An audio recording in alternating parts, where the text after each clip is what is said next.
She doesn't get a necklace. She gets an STD. uh, Jeez. hey, do you wanna see that movie? Do you wanna see that movie? Do you wanna see that movie?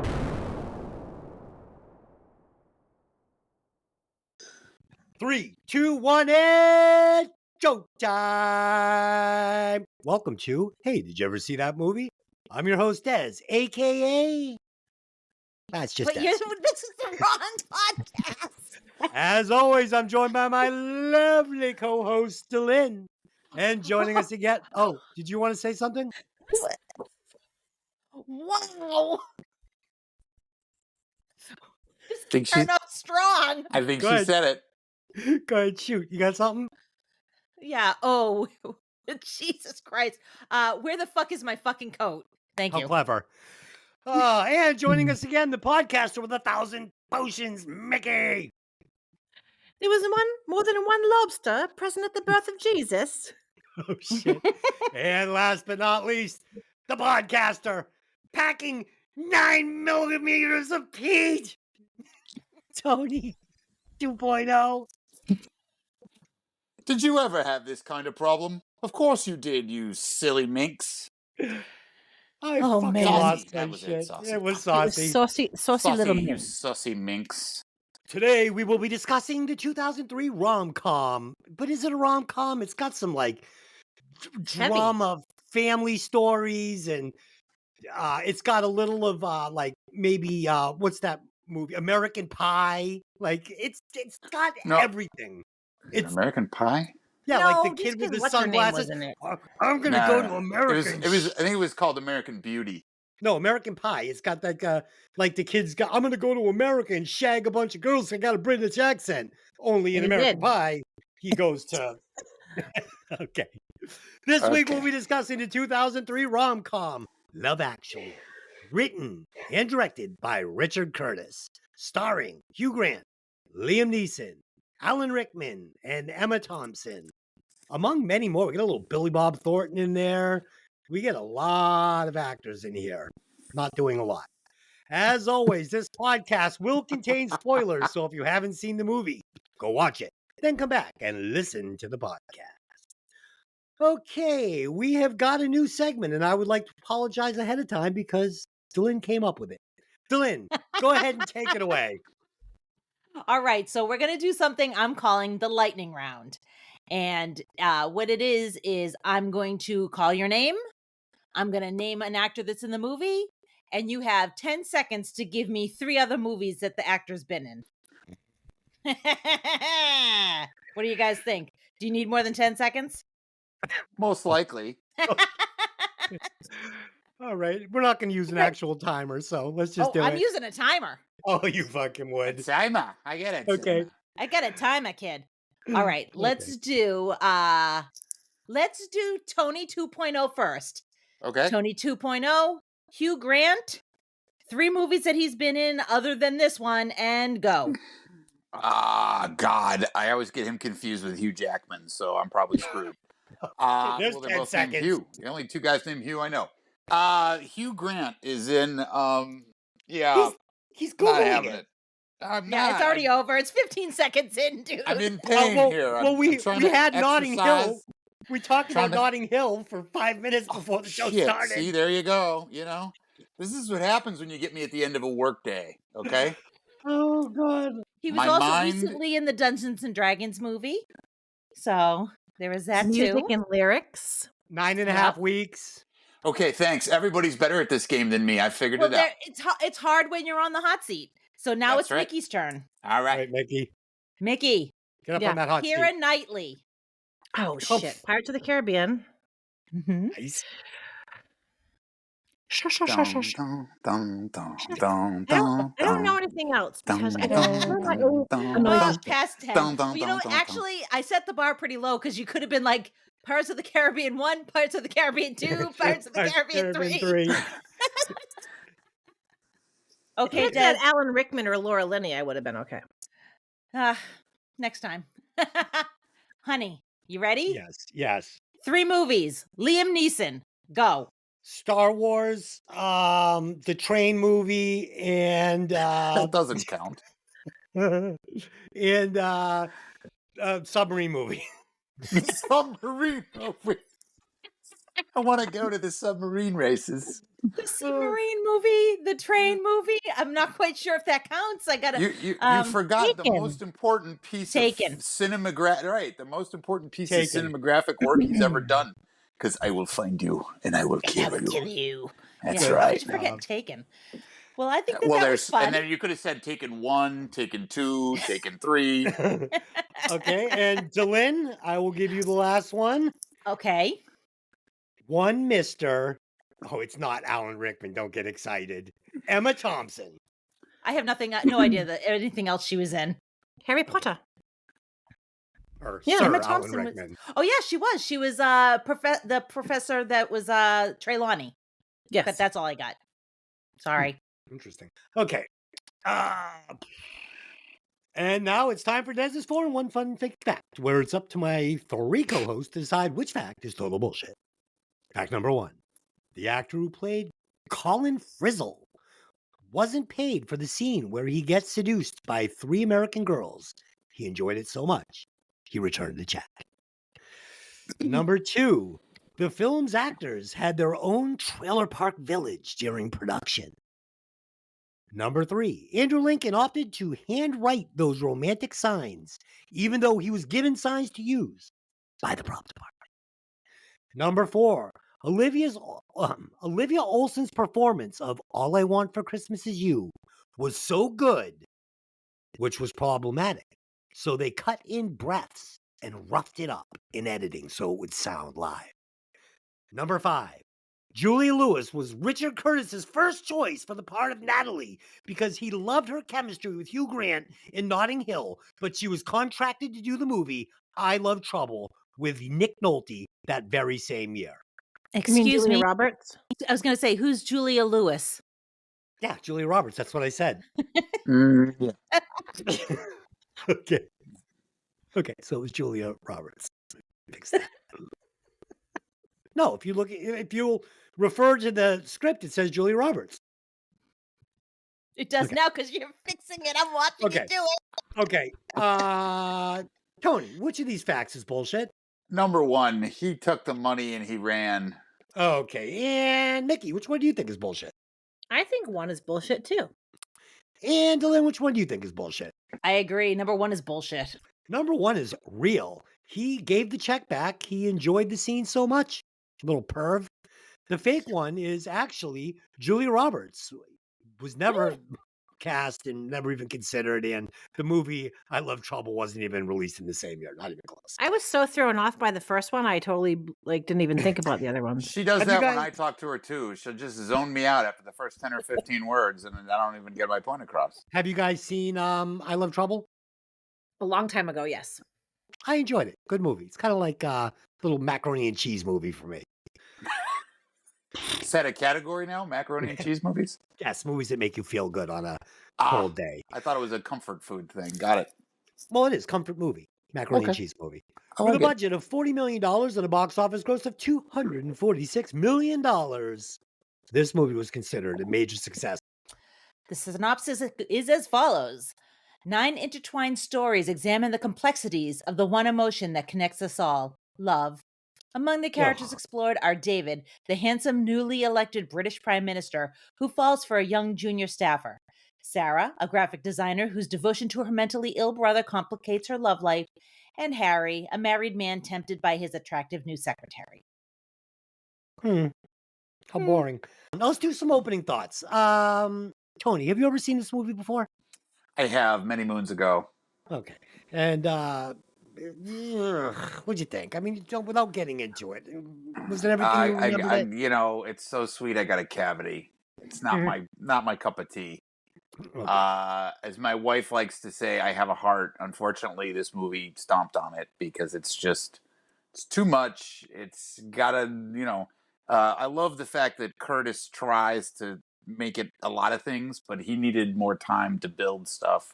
Like you said earlier, there's 8 movies going on at once here. There's a lot of shit to digest. And Yeah. it's just, they had to edit the shit out of this thing to make it fit into the 92-minute window or whatever it does now. So Yeah. but it's quaint and it's cute and it's Christmassy and it's British, and I don't hate it, but it's not in my top 10. Yeah. Mickey, obviously you love this movie because you picked it. Yeah, this is one of my mac and cheese movies, and I have to say, my husband sat there last night and laughed through the whole thing. He loved it. He sat there acting like he loved it. Those are called laughs of ridiculousness, my No, darling. no, It's a ridiculous film. I love it. Although I do know that they had like over 3 hours that they had to condense into however long the movie was. I stole that line. So Yes. I can't It's like believe 2:10, I think. About 2 I hours, can't 10 believe minutes. I'm very surprised though, Des, that you didn't like it, because I know you love like Oogie stuff like that too. So You're surprised? Jesus. I was surprised. Dylan, have you seen this movie before preparing for the podcast? I knew a lot of the movie, but I had not ever sat down and watched it from beginning to end. So, as we've already said, and I'm sure will be repeated again, there's like 3 or 4 really kind of cute movies in here that get kind of bogged down with all the other movie that's happening. And yeah, it feels like they could have taken the time to maybe cut out 4 of the stories and make it better. Right. Yeah. So I've never seen this, which was surprising because, as you guys know, I love rom-coms. I cry at every single one. I didn't cry at this one. That's problem number one. And there were moments in this movie when I felt the feels coming on, but I didn't spend enough time with any of these characters to be invested enough to get the real feels. It was 8 movies that could have been singular movies, like we said. You've got the punk with the glasses. He's gonna go to America and get laid. So this is a fun movie. You make this movie, I'm in. It's great. Goes to America. We get the comedy. He bangs chicks. He's a crazy wild man. You've got the Rickman story. This is a deep drama. It's a family movie. At the end, there's redemption. He finds this. He rights his ways or he doesn't. It could be a great movie. I could be into it. You've got the movie between the child and the stepfather. He's lost his real parents. The stepfather's going to step in. They're going to discover this love. He's going to be his father. He should have met another woman. The child brings them together. Sleepless in Seattle. These are great movies. They're all great movies. You've got Notting Hill basically with Hugh Grant, only you're switching it. Instead of Julia Roberts being the famous person taking in the pauper Hugh Grant, you've just flipped it over. Now Hugh Grant's the famous guy and he's bringing in the nobody woman. It's a great movie. And on and on. I could do the whole thing out for you. But there's 8 great movies here. They're not great together. That's my problem.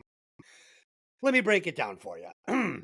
The film begins with a voiceover from David commenting that whenever he gets gloomy about the state of the world, he thinks of the arrivals terminal at Heathrow Airport and the pure, uncomplicated love felt as friends and families welcome their arriving loved ones. David's voiceover also relates that all the messages left by the people who died on 9/11 planes were messages of love and not hate.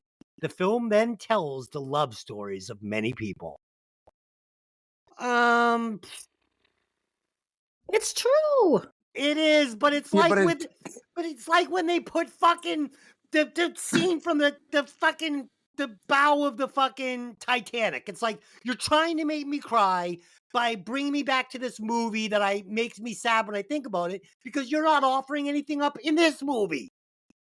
Yeah. Ugh. Right. Not only that, but there are plenty of stories in this film that have nothing to do with love. Colin going to Wisconsin and meeting 4 girls in a bar, that's not love. That has no place Colin in this movie. Getting his willy wet, and that's all well and good, but it's got nothing to do with love. The Alan Rickman story is not anything to do with love. It's more of the idea of heartbreak and fucking stupidity, and they don't even finish that tale. But You're it's still like kind of his left wife up in loves there. him. Right, but it's the idea too that she has a coming to Jesus moment because he's a fucking moron. Yeah. And there's no resolution in that story. Exactly. And then all of a sudden he just miraculously shows up in an airport. Oh, I love you again. Yeah, right. Okay. That shit don't happen, dog. And I said to Delin, they missed out on all the small all the small details. For instance, Right. at the end in the airplane terminal, wouldn't it have been nice if we had seen that she was wearing a beautiful golden necklace? Like, you don't even mention it. You don't mention he bought it for her. You don't. Yeah, he didn't even do the makeup gifts. What the You just fuck? see it. You just see it. And you say to yourself, "Oh, she got her necklace. They must have worked things out." Nope, Well, no necklace first he for tries her. to tell me he should have ripped that necklace off the other girl's neck and given it to her. That's not And what I I was like, said. you I would have did. shoved That's that not necklace what I up his said. ass if That's he tried to not- give it Not to only me. that, it Thank wasn't you. even a nice piece of jewelry. It was kind of chintzy and shitty, if you ask Yeah. me. I She wouldn't have doesn't given it get to a anybody. necklace. She doesn't get a necklace. She gets an STD. uh, Mickey, what did you think of this opening scene at the airport? I and the love it. monologue? And I said to him, we were watching it last night, and after his kind of monologue, I said, "It's true. When they talk about the voicemails from 9/11, you don't hear anybody saying, 'I fucking hate you and I'm dying, so I wanted you to know that I hate you.' Do you know what I mean? It's like it's all about love, and I love that, and it's true because, like I said to him, there's been times when I've had really bad times or shitty day or just horrible or whatever, and I'll pop this movie in because it makes me feel good. It's true. It's like when it comes down to it, it's love. Do you know what I mean? Right. Like, and so that's why I love this movie so much, and I love that opening monologue where he's like, it's true. Like, I jokingly say, and I've said this for years, like, I love being in Orlando airport when you see all the families going home after 5 days at Disney and everybody's having a fucking meltdown and they're losing their shit and the parents are like screaming Right. at their kids. Like, do you know what I mean? But it's true. Like, if you look at the arrivals gate at an airport and see how happy people are, I wasn't sure. I thought it was awkward that they used 9/11 to set this movie up too, because it really didn't have a lot to do with. It had nothing to do with it. It almost just felt like they were like, "You have to like this movie or you're a monster," because this is how we're setting it up. I don't Well, think if it was that's meant what you that got to way. do to make people feel guilty and make them love the movie, that's what you do, damn it. I just felt like there was a better metaphor than that. Like, Right. like there was just a better it was Christmas. Like, like on Christmas morning when children open their presents, it's just love. It's unconditional for a parent for a child. Like, there it is. I just wrote it for you. Unless, Glenn. of course, you're expecting a gold necklace and you get a Joni Mitchell CD. Oh, fucking Then fuck you. douche. Yeah. He sucks. He sucks. That was a powerful scene, though. That was a It powerful was. scene, though, when she Yeah. went and cleaned herself up in the other room for the Hey, children, yeah. And you know the best part? There's no dialogue at all. And you're right there in the moment with her.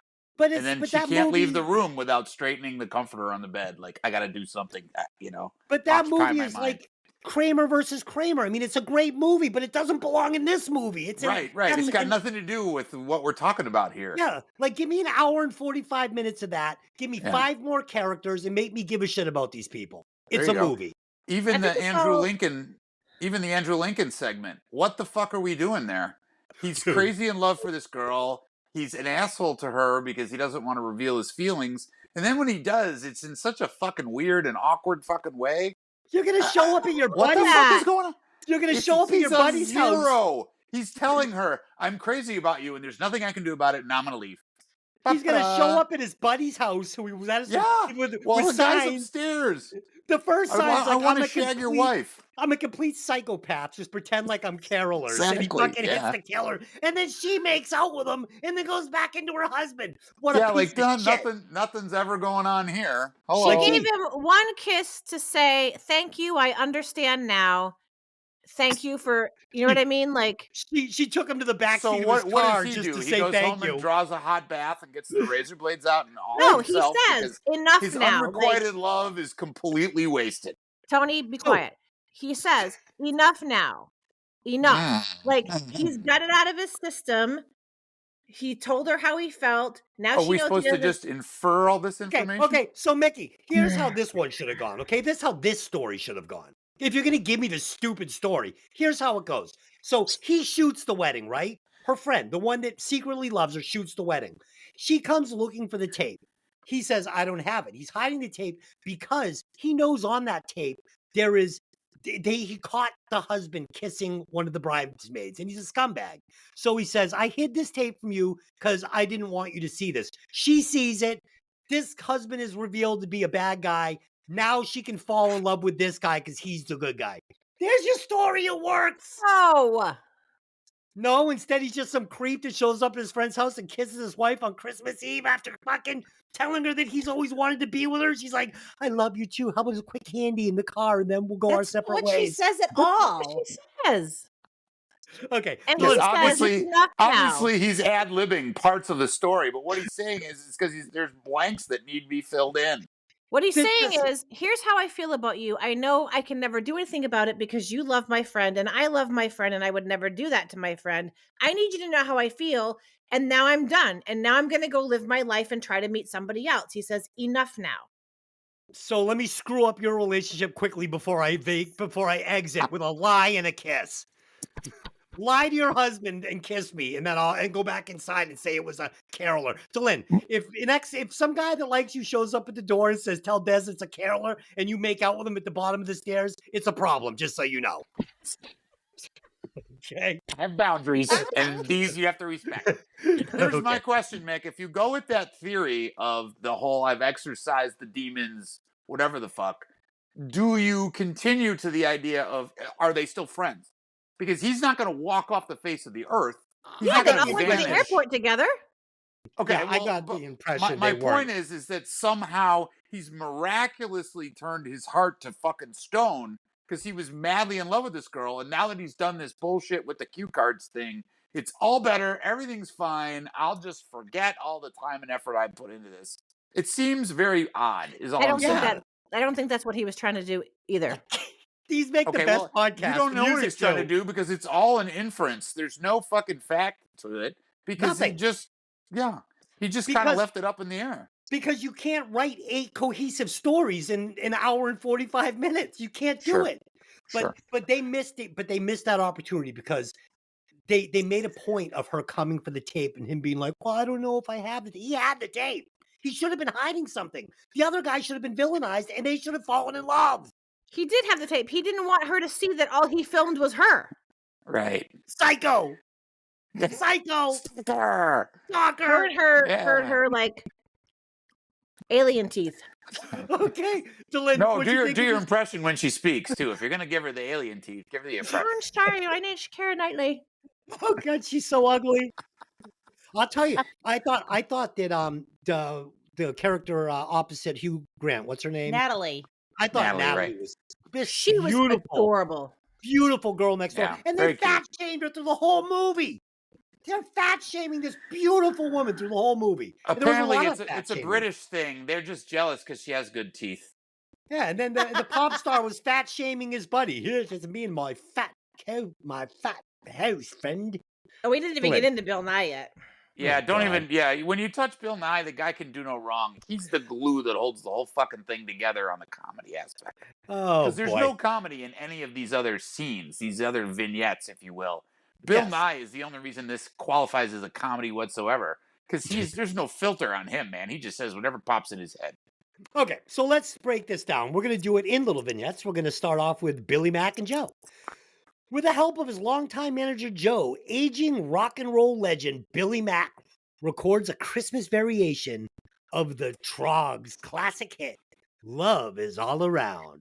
Although he thinks the record is terrible, Mack promotes the release in hopes it will become a Christmas #1 single.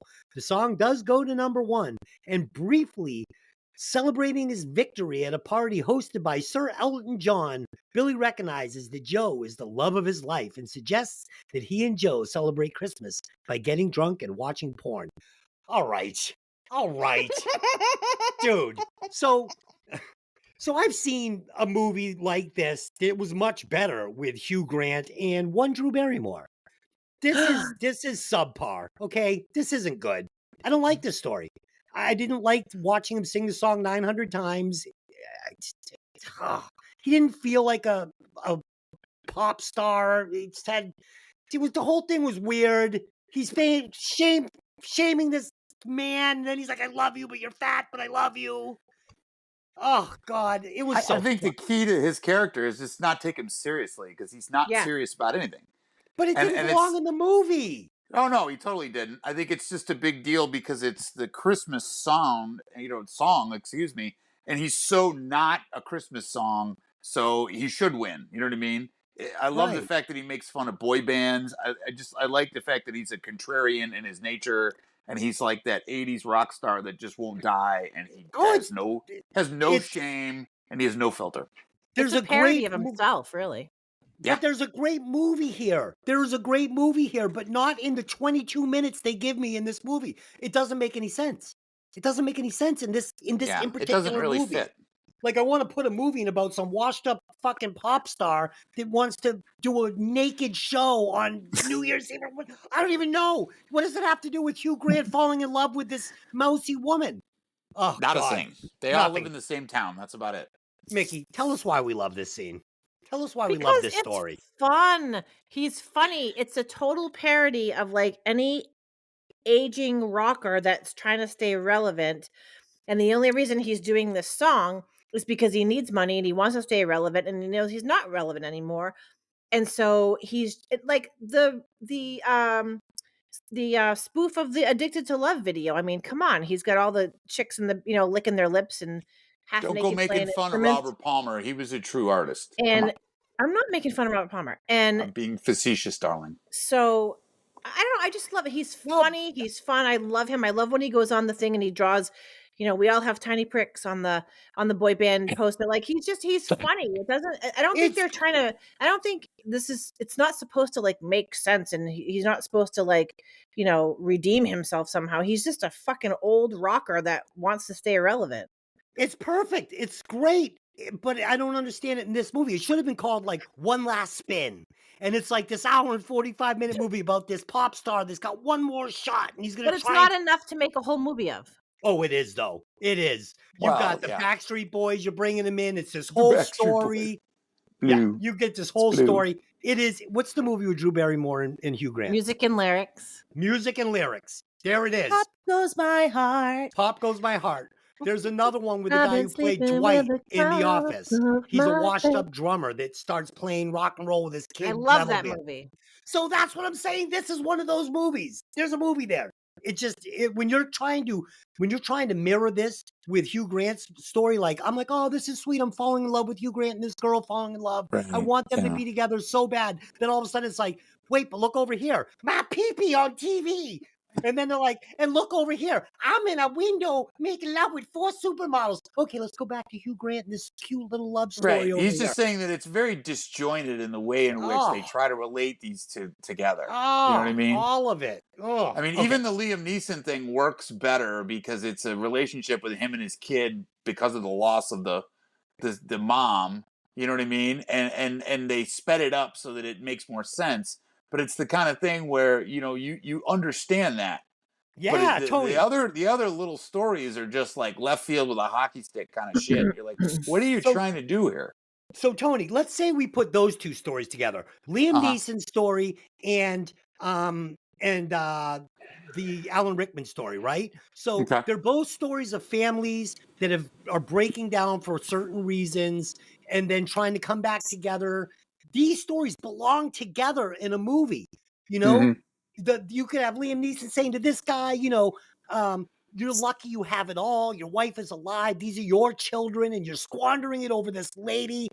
And, they learn from each other, and there's your fucking movie. But you put these two stories with those two stories, and I'm completely lost. Lynn, what do you think? You are Billy Mack. completely lost. Billy Mack and Joe. Go. Billy Mack and Jack. Yeah. I agree. I feel like you could have taken this and the thing with the kid that goes to the bar in Milwaukee, and it would have been a cute movie. Like you put those two together. No, that one goes with the pop star. That one goes with the pop star. The rocker kid goes to the American to get laid, and the pop star, they somehow meet up. He works for the rock star. Yeah. You're jumping all over me, but that's what I'm saying. Okay, well, be clear. I was very clear. I was lost. But now you are found. Do you see what we've done here, though? We've created 3 movies so far. 3 great movies. Oh, my goodness. Great movies. That's what I like about it. All right. I mean, Bill Nighy is very funny. I enjoyed him. I enjoyed the ridiculousness of this character. I loved his clothes because they were ridiculous. Yeah, way over the top. Yeah, so I appreciated it for what it was, even though I don't think I think if it was up to me, this was one of the storylines I would have cut. Yeah. There's two stories in here that I can't even believe are in this movie. One is just a guy just standing in strange sexual positions with a woman naked talking to her. And the other one is a man talking to a woman that doesn't speak English for 25 minutes, and I don't know what's going on. It's about but you know what? Find love anywhere. Right. I'll go with the idea, at least with the Colin Firth one and the Portuguese girl. That's cute, and it has a universal kind of paradigm to it where it works. But I'm not even sure what the other people are doing. Apparently, before you do porn, you have to bring in stunt doubles to check it all out or some dumb shit. Weird. It doesn't even make sense. It's this bizarro world, goofy shit. And then they're so mundane about it. It's like, what is that, a British thing? The fuck is going on here? So who knows? The only thing that I really liked is everybody that's an actor in this film gives a good performance.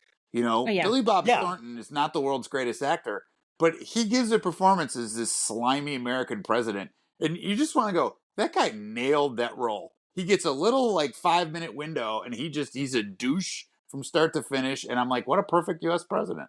No wonder people hate us as a country. Yeah, great.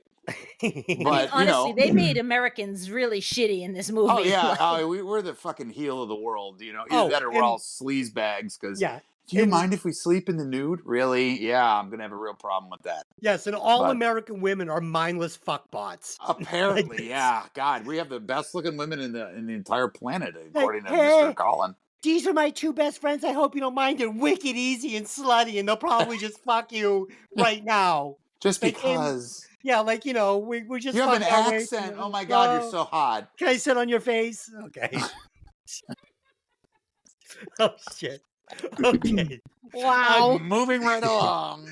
Juliet, Peter, and Mark. Juliet and Peter are wed in a lovely ceremony orchestrated and videotaped by Mark, Peter's obsessive stalker best friend and best man.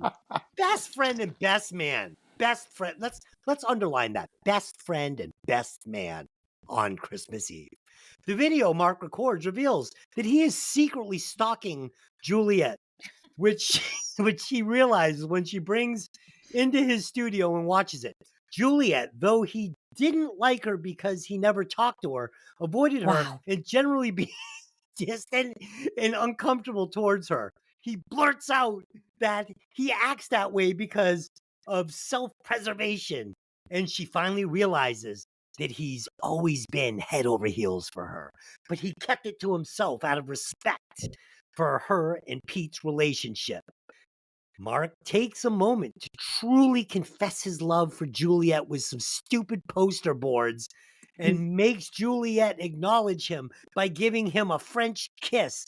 But it's clear that that's all that's ever going to be, except a big lie. She didn't French kiss him. He made that She up. did. Yeah, he wanted just adding a little dimension. There was church tongue. Okay. There was no church tongue. Yeah, it's like classy phrase? Tongue. Yeah. Oh, okay. It's from Wedding Singer. Nice. Okay. Mikki, why don't you go ahead and tell us what you thought about this lovely pirouette? What? Pirouette is a dance move, you fool. What am I looking for? Vignette. Close. Isn't that it was a French word? What do you want? He picked it. Don't you put a vignette on a salad? No, that's vinaigrette. Okay. Okay. This vignette is delicious. Oh God, I love it. A creamy vignette. Oh my God. Okay. We're starting to slip into the valley of death here. Watch that out. might be the next shirt, Des. I don't know. There you go. Creamy vignette. Yeah. No, this is I tried to explain to you guys before we hit record that this is the new format. We don't give a fuck. We don't give a fuck. We just do whatever the fuck we want. 10-4, good buddy. Why? Was there an actual plan to the show previously that I missed on, or what? Yeah, we're trying to be serious. Oh shit, my fault. I'll stop. Okay, go ahead. I liked the scene. I'm just an oogie person at heart, I guess. I thought it was sweet. I thought it took a lot for him to do that. It may not have been the nicest thing to do, like, in terms of, this is my friend's wife, but it took a lot of Hmm. balls to do that, and I think by him, like I said before, by him doing that and then saying, "Okay, enough. I've got it out of my system. She knows how I feel. It can never be, and I'm okay with that now because at least I got it out and she knows, and I can move on." Do you know how selfish that move was? You pushed those feelings down. You pushed them down. You don't say anything. No. You push that shit down and you fucking go out there and find someone else. You don't go to this woman's house on Christmas Eve where she's trying to watch Christmas movies with her fucking husband she just married and pull that shit. That gets you. You know what? I like the version of this movie where the guy catches him and curb stomps him in front of that house. By the way, I don't know if That's actually not a version of this movie, but I like it. I don't know if you guys know this, but the guy that played her husband was the guy that was in the lead in the 12 Years a Slave. Yes, Yeah, I've seen him. he's a very Which good is a actor, but he got a fantastic shitty movie. Yeah, he got a shitty role because the guy's kind of a tool. You Yeah, know I've what I seen mean? him. He's like walking through life with his eyes closed because he's just not really. He doesn't even see it. And if this guy's your best friend, something on your radar has got to pick this shit up. I mean, this isn't real hard to figure out. But Yeah, this plot this guy's got is not very like. What if the guy's like, "Oh, really, carolers? Let me come see in the Christmas spirit." Wait, that's not a caroler, you bitch. You're lying. What? What's this? And then next thing you know, you've destroyed this woman's marriage. She's Yeah. I lying. think he knew nice that going. seeing as they're friends, I think he knew that there's no way in hell the guy would come down to watch Carolers. As he said, give him a So quid and tell him to fuck basically, off. he's just a lazy douche. How nice. Yeah, that's my buddy. God. Yeah, trying to Honey, expose would his you? friend. I know. It's plot specific. It needs to go on to get the whole point If I across. said But to it's you, "There's Carolers out front," what would you do? I'd be like, fuck it, get the gun because they're probably up to no Get him fucking off the good. porch. Get him off the There porch. ain't never been 22.0. carolers to this point, and there sure as shit aren't going to be any now. So fuck that. You'd Holy But anyway. continue watching your antique garage car hoarders. Listen. So here's the deal. There's only one way you make this. Garage car orders. that do shoeing on cows and donkeys or whatever the fuck you watch. As you can see, I'm glad we're recording this, so when I have my wife committed to the insane asylum, I can use this as evidence. Because So it's there's obviously only that she's lost her fucking mind.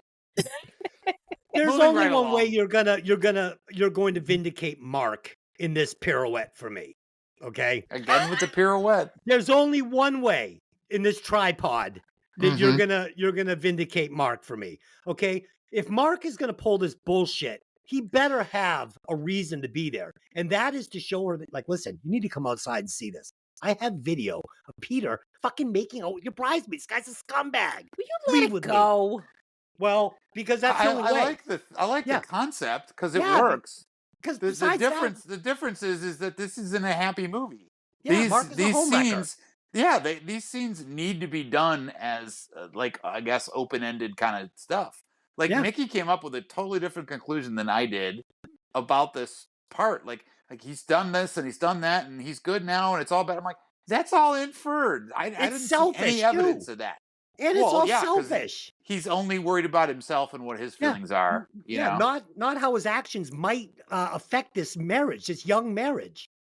Yeah. Glenn, what do you got on Peter, Juliet, and Mark? Mark a good guy? No. No. I don't think No. so. I mean, I'm I not saying he's a good appreciate. guy. Yeah, I think that the poster board thing is cute, but it's not cool. It's No. not cool. Like, It's cute if she's single. yeah, I suppose. I mean, it's like a cute idea. I get where he's coming from with it. He's an art dude, like that's his thing, but I don't know. It's just like you're giving this girl all sorts of conflicted information and putting her in an awkward position, and that's not fair. Yeah, and here's the all right. So let's just say we'll back up just a little bit. Let's just say Mark doesn't know Peter. Let's say Mark met Juliet as the photographer at the wedding. He's still a scumbag, but at least I can go with it. He doesn't know this guy. Fuck it. He just wants the girl, and he's gonna do what he's got to get together. Fine. Tony, have you talked about Peter, Juliet, and Mark? I don't know. My ADHD is kicking in. Yeah, no, I concur with a lot of your commentary because honestly, I don't get it, and it's the kind of thing like we said. Um, uh, where does this fit into the general gist of things? It's this unrequited love weirdness bullshit. At least with the little kid, he goes and his dad encourages him to live life to the fullest and express himself and try to, even to the point where they're hilarious because they go, it's like the most dramatic thing ever, being in love, and they're kind of right because Yeah. it can have a negative side effect. But it's the idea that he encourages him to live his dream, and that's cute and cutesy and all that bullshit. This is just it's out there. It's just not. It does not cohesive, It's and not. and you're forced to assume a bunch of shit that may or may not happen, and then it's like poof, we're all better. Everybody's friends now. We're great. Let's go out drinking. We're gonna have Yeah. fun. Go to the club. Whatever. It's like fuck. That doesn't happen. No, Yeah. that's total Hey, suspension of belief. Mark, I wanted to thank you for fucking making out with Juliet. Really appreciate that. I could taste your spearmint fucking gum on her breath when she came back in the house. Okay. Um, Next vignette. Jamie and Aurelia. Writer Jamie first appears preparing to attend Juliet and Peter's wedding. His girlfriend misses the ceremony. She pretends to be sick, but instead is sleeping with Jamie's brother. A lot of two-faced scumbags in this movie. Crushed by this, Jamie retires to his French cottage where he meets Portuguese housekeeper Aurelia, dude, okay, who speaks only her native tongue. There is an instant attraction between them, of course, because, she's his servant and he's the master white man. Oh The two, God. despite their language barrier, when Jamie returns to England to see his family for Christmas, he realizes he is in love with Aurelia. Jamie spends time learning Portuguese and goes back to propose to her. She says yes. Dude, okay.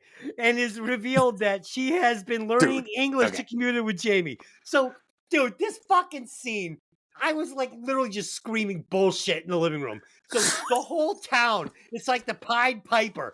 The whole town follows him through the streets, leading him to this restaurant where this waitress is serving fucking linguine and clams. They interrupt this giant restaurant at like dinner hour, and everybody's like, fuck it, let the $100 dinner go cold while they all watch this proposal. And then everyone's, they're all clapping, and dude, you Tony's if been to towns like that. listen, Yeah, Des, I'll, no, I'll put it this way. I would have, as an American, looked at that viewpoint and said, you're right. It's far-fetched as hell, and it doesn't make any sense. But I like this vignette, if you would allow me to just comment sure, quickly, because go. it's cutesy and it fits the fucking premise of the movie. The other It difference does. is It is that does. literally they have a thing in Italy called passeggiata. Basically, just means the word walking around. And honestly, it's like a social event where the entire town will come out and do that. Plus, it's the idea too that, let's be real, we're in some little burg in Portugal where there ain't shit going on anyways. We can tell from the wonderful discourse we have between the other daughter, and the husband or the dad. When he Mm. finds out somebody wants to marry his wife, he's thrilled as punch. Like, great, I get her to get out of the house. Oh Perfect. shit. So you can see it's a real, dysfunctional family. I love them. But it's the kind of thing where, yeah, I could actually see that happening, especially it being, kind of in a romance situation like Italy, Spain, Portugal. In those countries, it might actually fly. Well, And the best part too is the guy says, "Don't take her. She's my best waitress." And it's like, no, that's not gonna cut it. So let have her you ever go, been do her having a thing. nice you ever been having a nice meal like at a Mexican food restaurant, and all of a sudden it's somebody's birthday in the booth behind you, and they all come out and they start singing. You're sitting there with your wife, just like, will you shut the fuck up? I'm trying Yeah, to I eat. fucking hate that. Like, just shut up. We're trying to fucking eat here. I'm not putting down my meal. Like, honey, look, there's a birthday party behind us. Let's stop eating and clap and sing happy birthday. I'd like, or somebody's gonna. I go out to some fancy restaurant and someone proposes. Like, I'm not eating my chicken parm and clapping and getting all excited. I'm like, I think he just proposed to her over there. Hope they don't fucking bring out the house band. Jesus Christ. He is on a fucking Gee, tear Des, I tonight. think maybe next time you have that happen, you can just whisper in the guy's ear and go, "Don't do it. Don't Don't do do it, it. man. Do it. But Run." But Tony, I will admit, I will agree with you. This did belong in the movie. The only reason I'm poo-pooing is because I wish they had taken the maybe 27 minutes that they committed to this story and just added it to the Hugh Grant story and made that like 45 minutes because I was Okay. way more interested in those characters. Okay. And that's all. But this was fine. This was Yeah. fine. It belonged in the movie. Mickey, I got you. talk about Jamie and Aurelia. Really? I Yeah, like the way you she's say having it. a night because you guys are ripping this thing to shreds. It's Whatever. entertaining. It's entertaining for the It listeners. is. No, They Hell, all if get all into we the movie. did was agree and nod our heads in unison, that'd be fucking boring, right? Yeah, Come on. this is true. I really liked the scene. I love the scene when when she picked up the rock and it all went into the lake, and then they're talking to each other and they're saying the same thing, and he's like, "Oh, I hope there are no eels." She's like, "Watch out for the eels." I don't know. I loved it. I think it's all about. I think they're trying to show you that regardless of language, you can still fall in love with someone. You can fall in love with that person's character without you know what I mean, like understanding what they're saying. You don't have to speak the same language because love is universal, basically, I think is what they're saying. I like it. I think I do. The only issue that I had with that was because you think about it, the movie really takes place over a span of like a month and a half. So he gets done. He finds out his brother's banging his girlfriend or his wife or whatever, goes to France, falls in love with his housekeeper, and then proposes within 5 weeks. Like that to me was the only thing. Like he proposed a little quickly. You know what I mean? Yeah. But I love it when they're in the town and everybody's going to I thought that was fun. Like It was I don't know, fun. that was fun. It was fun. It was fun. It was just, I don't know. It seemed a little campy. It was a little weird. It is. It's over the top, but that's It this whole was. film in a nutshell. Like I thought he should have been playing a flute with the town behind him as he was going through the street. I don't know. Well, you're from a little town. There's not a lot going on. It's true. You got to do something. Shit. It kind of reminded me of another rom-com that I saw. Something about Tuscany, where this like American moves and buys a little Under the house Tuscan in sun. Tuscany. Yes. I cried. I loved it. I loved it. This is what the listeners have to understand. I am a fucking sucker for these movies. Which I Like, can't believe. watched That's why that. I'm so surprised that you're ripping this movie because Well, we're going to get to a couple of little mini movies here, little vignettes that I will not be ripping. Delynn, did you talk about Harry, Karen, and Mia? Or no. Did you talk about Jamie and Aurelia yet? I No. had not spoken about them yet. Okay, speak on them. The thing that I liked, the one real part of their story that I enjoyed the most was when, after she's jumped in the water to save his pages, she asks him, what kind of stories do you write? And she's going, is it like, or is it like, like, Oh, and he's God. like, no, it's like, like I write crime stories, murder. Oh, yeah, murder. That's right. That was funny. And that made me laugh. It gave me a giggle. So I thought it was cute, but again, not my favorite among the stories, but it was cute. I wish they would do, if they made Love Actually 2 and it was just a Hugh Grant story, like what happened after this movie between those you two. were obsessed with those two. Yeah, because Yes. they were great characters. I loved them. I loved every time they were on the screen together. I'm laughing when he says, at least you didn't say fuck. She's like, oh, I fucking was hoping. And it's all great stuff. This is all magical. I love it all. Magical. I love when Yes. he's dancing through the mansion and to the Pointer Sisters. Yes. It's Hugh Grant. He's very charming, but All they didn't. right, gay, but all right. It's a little bit guy, but it's okay. All right, Harry, Karen, and Mia. Harry is the managing director of a design agency. Mia is his new secretary. For Christmas, he buys her an expensive gold necklace. Meanwhile, Harry's wife, Karen, who looked just like Hillary Clinton, is busy dealing with her children, Daisy I know, and right? Bernard, who are appearing in the school nativity play. It's like Native nativity. It's like a vignette. She Right. voices her It's a vinaigrette. of Native Americans dressed up in the nativity. in a tripod, teepee. She voices her fears about Harry to her brother David, who just became Prime Minister of the United Kingdom, and her friend Daniel, who has just lost his wife. Karen discovers the necklace in Harry's coat pocket and initially assumes it's a gift for her. When Christmas comes and she gives her a Joni Mitchell CD, she realizes that he bought it for someone else. She later confronts Harry over the necklace, and he admits his foolishness. Did you guys ever see Galaxy Quest? Yes. No. You know I have.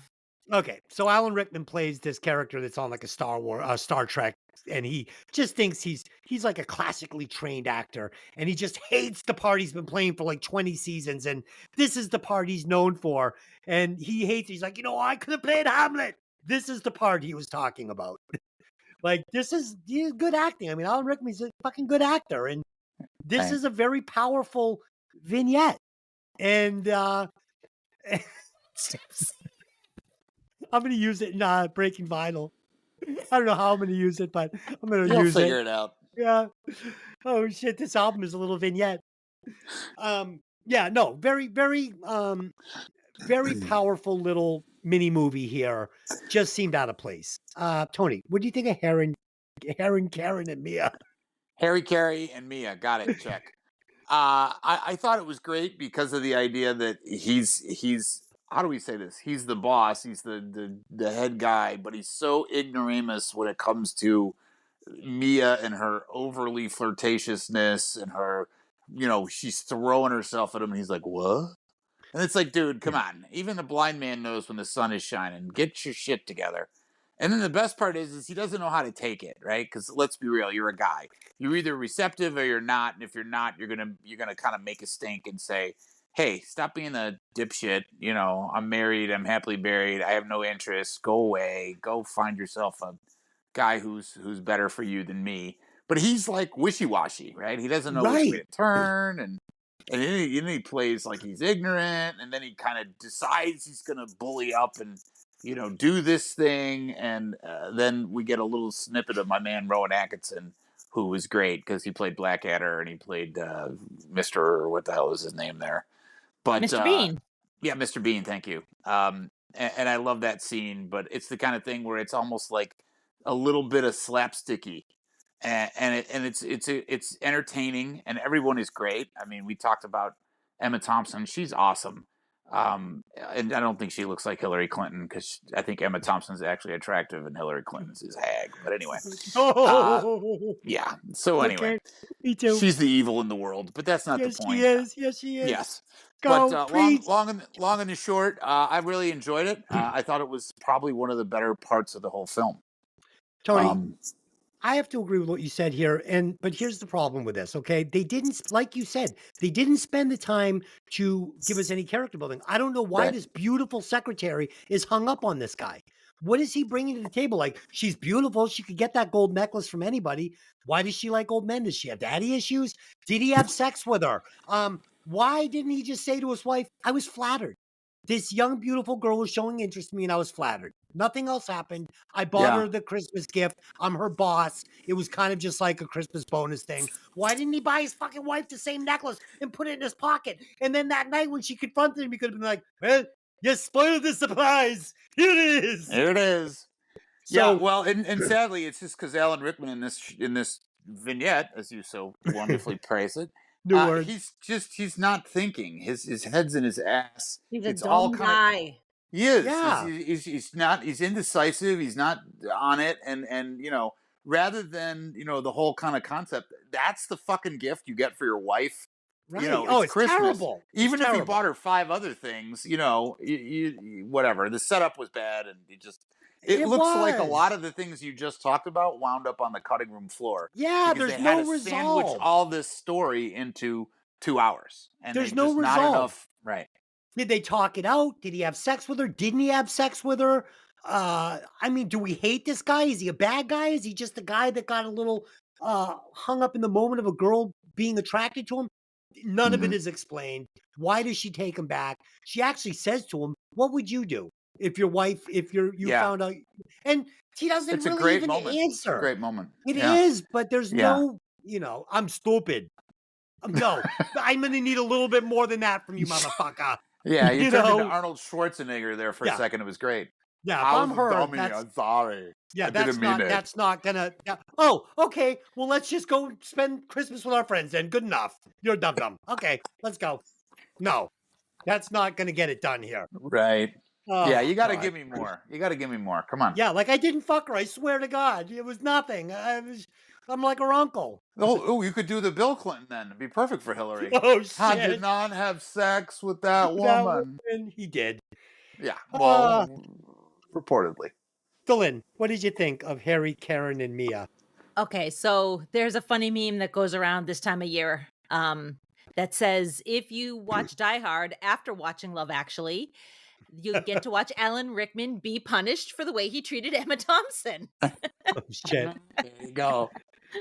which we will be Hans doing Gruber. because we are doing Die Hard this year. So The greatest Christmas movie ever. absolutely. That's right. Yeah, I feel so bad for Emma Thompson in this. It's like I felt for her, and she sees the necklace, she's like, "Ooh, I'm gonna get a necklace," and then she opens up this CD, and it's like her whole friggin' world just collapses, and it's like It's this poor heart-wrenching. woman. It's heart-wrenching. You feel it. It's her acting performance is fucking amazing in that scene. It is the best part of the entire movie. I literally almost cried, but I didn't. But I almost did. Well, you hadn't had enough time to invest in her, and that's why. That's right. And I was also wondering if maybe she was like holding out sex on poor Harry, and that's why Harry went for Mia. We don't know. We don't know their relationship. Maybe their relationship's been dead for 10 years. Maybe this guy has been like living in a world of pornography and Vaseline. I don't know. She's not living your life, honey. A world of pornography and Vaseline. God, that sounds bad. But anyway, that's my fucking life. I think it's just hand lotion. But anyway, just add in a fucking VR Oculus, and we're talking about me. Mikki, go ahead. Oculus. Oh God. So I'll tell you, I don't like Mia. I don't like her character. I think she's a skank. And I was thinking about that. And to me, I was trying to think about what made her different than Mark. But I'll tell you what made her different than Mark. She wasn't best friends with fucking her boss's wife. Yeah, there's that. But Not only that, but Mark is the opposite of her because they both have great attraction, but she's totally overt and highly suggestive, and he's anything but. He's reduced himself to being antisocial with her simply because he knows if he becomes social, it just heightens his issue, which is his infatuation. But then you have the skank that literally like knows that her boss is married. His wife is at the Christmas party, and she, as she's looking at his wife across the room, whispers in his ear, "It's all for you." You're a but cow. Sugar, like, you're thinking logically. That's not what I was gonna say. Yeah, but we never see them next Tuesday. Yeah. We never see them even kiss one time in the movie. She never really throws herself at him. I am confused by this relationship. She does the Sharon Stone open leg thing, like when she's sitting in the office. That was hot. That was hot. She's disgusting. Well, you know the best part too. She also is the one that picks the location for this party, and there's gigantic boobies and butts everywhere. It's like that was hot too. That was hot too. That's Mark's gallery. That's Mark's gallery. And the weird part is that's the whole attraction. Yeah. She's taking over, right? She's a power and control banana where she's going to run the show, and she doesn't give a fuck if anybody else can see it. Anybody else shouldn't see it. She wants them if to the see wife it. is there. Oh yeah, that's the whole thrill for her. Yeah, that, like I'm going to get this. I'm going to bag this guy with his wife not 35 fucking feet away. Because she just gets her rocks off on that. She 100% expected to get him that night because they make a point of showing her later in her flat taking off her red dress, and she's wearing matching red bra, matching red undies. She's wearing fuck me undies. Yeah, she was wearing underwear that was meant to be seen. So that's the granny panties, huh? And here's the thing. And so you think about it, I think Alan Rickman's character was kind of a heel.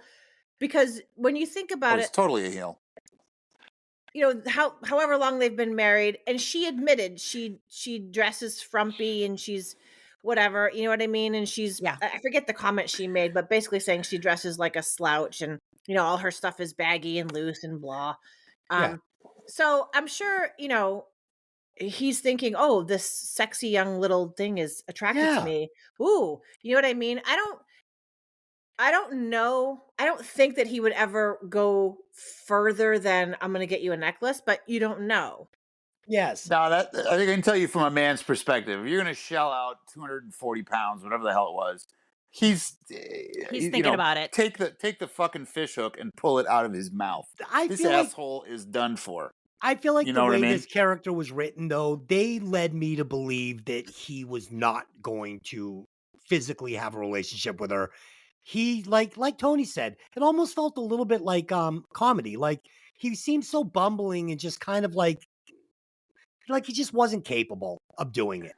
Yeah, but I Kind think of that's just because he knows his position and he's got guilt, right? I mean, you don't right. cheat on your wife and go, hell yeah, let's get it on. You know, I mean, even if you're from Oh, Texas or I whatever, know plenty of guys that do, but well, you've been I hanging out with won't the name wrong them. I crowd. won't name them on this show. I don't hang out with them, but I let me give you the everybody got You a pen don't hang out. out with anybody.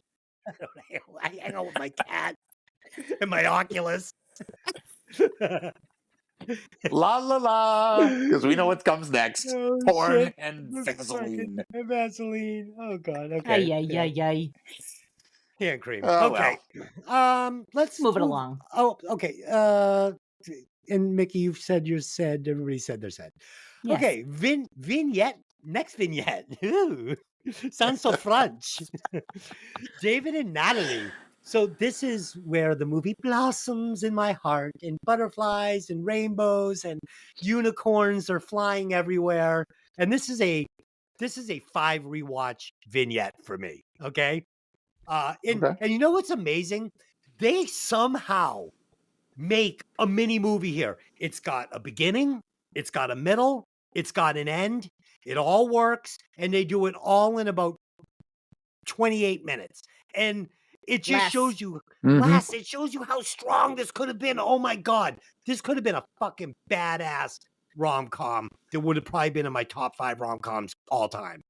Mhm. So Karen's brother is recently elected British Prime Minister David.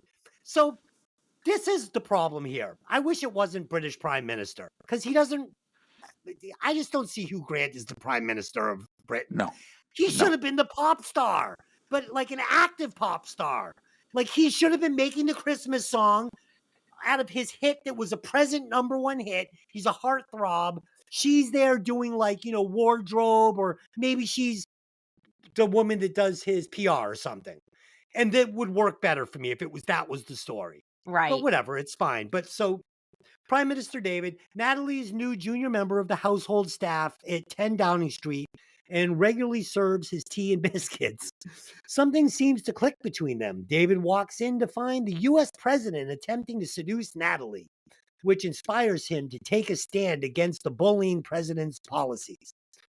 Finding that his relationship with Natalie has become strained, David has her move to another job, but later comes across a Christmas card from Natalie, ending with a declaration of her love to him. He eventually finds Natalie at her family's home. They are on their way to the local school for a nativity play. You like that? Nativity. Incidentally, the same one in which his niece and nephew are appearing in. He drives her family to the play, and the two watch the show from backstage. Their budding relationship exposed when the curtain is raised on them, kissing at the end of the pageant's big finale.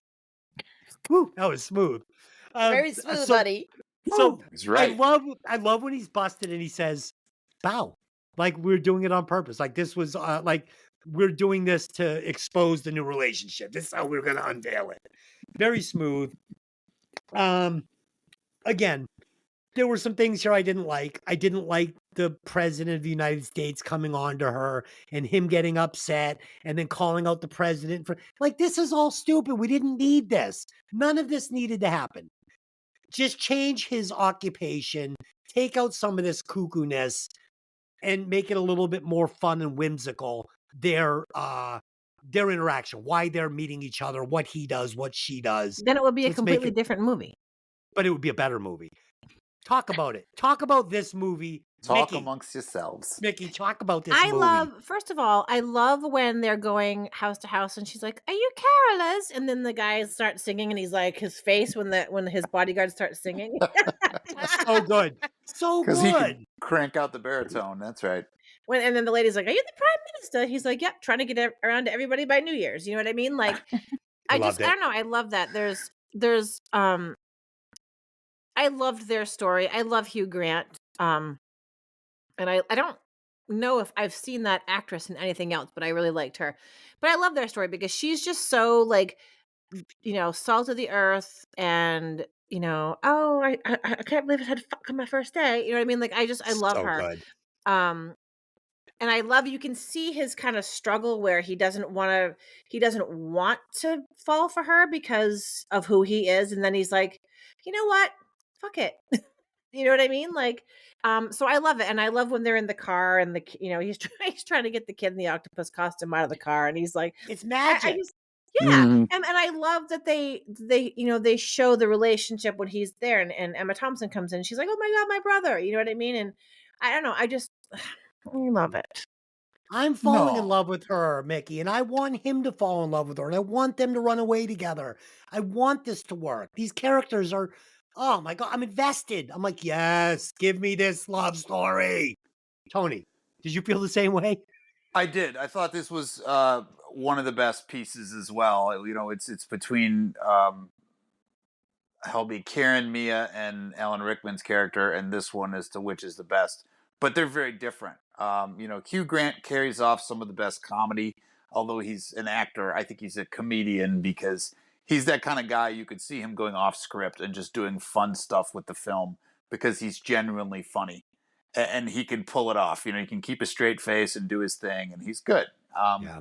The difference too is like Mikki said, it's a great story because you want to change it, but I think it works as him as the prime minister because it's so diametrically opposed. He's not supposed to fall for the girl from the dodgy end of Davis Street or whatever the hell they live on. Very He's good supposed to point. fall for some highbrow, whatever, Duchess of York or some bullshit. You know what I mean? British royalty. Or just be completely devoted to his job as prime minister. Well, I think he comes to that conclusion, right? Throughout the story, the card kind of trips him and he said, damn it, I'm putting my foot down and I'm doing it. And it was the idea, too, that it's a misunderstanding that brings him to that point. And he says, I don't give a shit what happened before. I want what I want and I'm going to get it. And if I have to work hard to get it, fuck it, I'm going to put in the time. He's the prime minister. Like he says in the one, you want me to kill that guy? I can call the SAS and make him go away.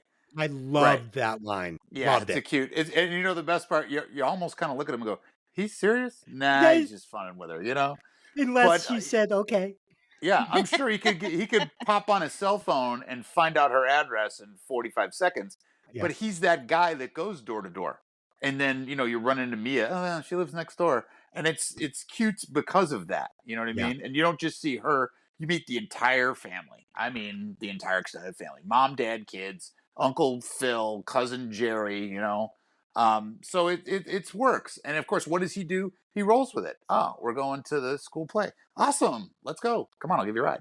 And that's the cutesy, Christmassy love story bullshit that bonds the whole thing together, and you just go with it. And that's what he does when they get busted. He goes with it because he's like, "Pow, we're rolling." It's all Wave. good. I like it. All right, wave. I'm going to work on my wave. That's what he says earlier. So, this is why we do the podcast. You've sold me on the choice to make him prime minister. I will flip flop on that, and yeah, I will go along with you. You are 100%. Awesome. And right. the worst part too, I opened by saying he's not a prime minister candidate. That's what I mean, or like a personality wise, because he's kind of this indecisive, kind of this easygoing. He kind of just does whatever, and it's like, dude, if you're the prime minister, you got to come in there and kick ass. I know, kind of look. We're doing it my way, now, baby, because I'm in charge now, and he's just kind of not that guy. But isn't the prime minister kind of goofy? The guy that's over there now isn't he the guy with the crazy blonde hair? They've had a whole shitload of goofy fuckers running that show. Yeah, Boris Johnson, the guy with the fucking hair that was over which way. And, no disrespect to our British listeners. Yes. No, but I think that they'll Hugh admit Grant it. They know. I think Hugh Grant was kind of modeled after Tony Blair, who but I think Tony Blair was much you know. much more keen and whip smart Yeah, and yeah, directed and taking no guff and just rolling with it. yeah. But Yeah. it's a movie. You've got to suspend reality here somewhere. Hugh Grant can say so much with an expression too, which is Mhm. what makes him so good in these rom-coms. Like he's just charming. Oh my god. In Notting Hill, I just loved him in that movie. He's awesome. I And love him. and what's the 9.5 weeks? That was the other one where he's got the Corvette or he's got the yellow sports car. Not And 9.5 No, weeks. no, no. That's Mickey Rourke. no, what's the one where he gets the woman pregnant and she wants him to sell? Oh, Wasn't that like softcore porn? that was Mickey Rourke and Kim Basinger. I'm That was like, Wild Orchid. What's the Wild one? Orchid What's was the one? softcore porn. What's the one where he's like a playboy with a sports car I think you're thinking of Richard Gere. no. No? It's Alec Baldwin's in it. Yes, Isn't Alec Baldwin the husband and he's To the Google machine, away. yeah. because that looked that movie is one up. awesome. I looked that Yeah. one up. Let's see here. Was it Was that when he got She's busted having picking a up baby or hookers on something like that? Hollywood? 4 weddings and a Hollywood funeral? She's having a No. baby. She's having a baby. Yep. That's Okay. it. Oh, okay. Really good. Really good. At the end, he sells the sports car and buys a fucking SUV. He's a good guy. Oh, with Gets a Julianne minivan. Moore, right? Julianne Moore. Yes. Really good. Yeah. Okay. Really good movie. It's too bad that he had to get caught having sex with prostitutes. Kind of. I mean, I I don't think no one I don't cares judge anymore. him. I never Yeah. cared. It's just like Pee Wee Herman. We were talking about it on Breaking Vinyl. What's Honestly, the problem? He was jacking off in a jack off spot. Like you're in a fucking jack off That's what movie you're theater. supposed to do, man. Yeah. That's like if Delane came up here and saw me naked with my fucking Oculus on, and she was like, "What are you doing?" This is what I do when I wear my Oculus. I'm alone in my bedroom with my Oculus on.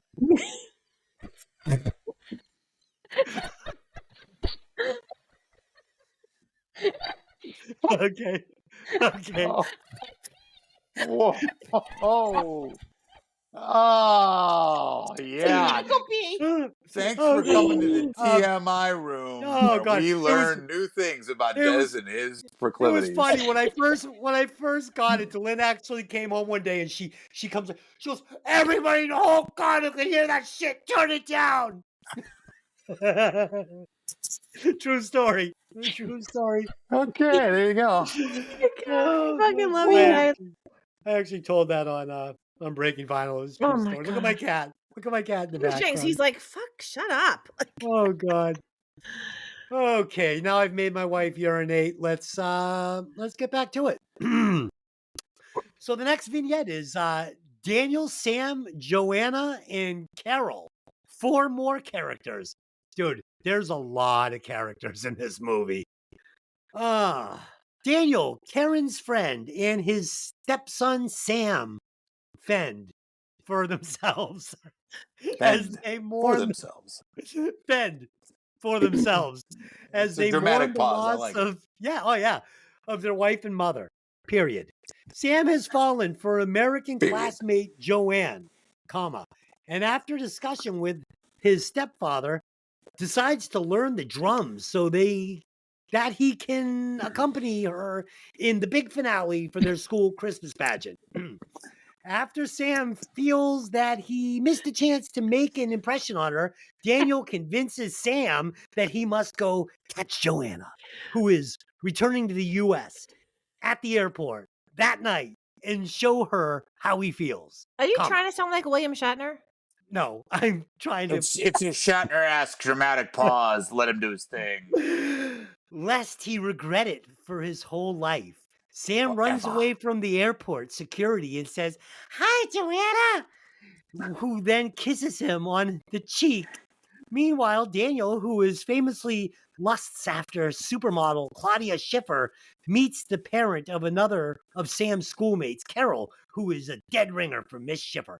Okay, guys, so let me rewrite this for you. This is ridiculous. So they get to the airport, and we're going to get this huge climatic scene where the child breaks free and the angel, we're all going to agree that this guy's an angel, the guy from the jewelry counter. Yeah. Okay. So the angel puts up the cloak, kid runs, gets on the plane. running, just a fucking like 7-year-old kid for like a kiss on the cheek from another little girl. Dude, the stakes are not high Suspension enough. of disbelief. The Suspension of stakes are not high it's enough. So this is what romantic. needs. I think No, it's suspension of this is reality, but okay. this is what this needs to be, okay? So there needed to be a woman that Liam Neeson is falling in love with, but he says, I can't have this relationship with you right now because I'm trying to build trust with this child. His parents have died. And now we're going to go into the Sleepless in Seattle stage where the child sees that he is going to cost this man a chance to move on from his dead wife and find love. And maybe they could have this happy little family if the child could just get this woman not to go back to Australia. So But you're writing a whole new movie. This is because not it needs to Love be written. Actually. It should have been. It should have been. So the kid runs to the plane. He says, the fantasy woman that Des is writing in, my papa loves you. Let's all be a family here. And then she comes back and they all hug in the terminal. End fucking vignette. No, that's a whole different movie.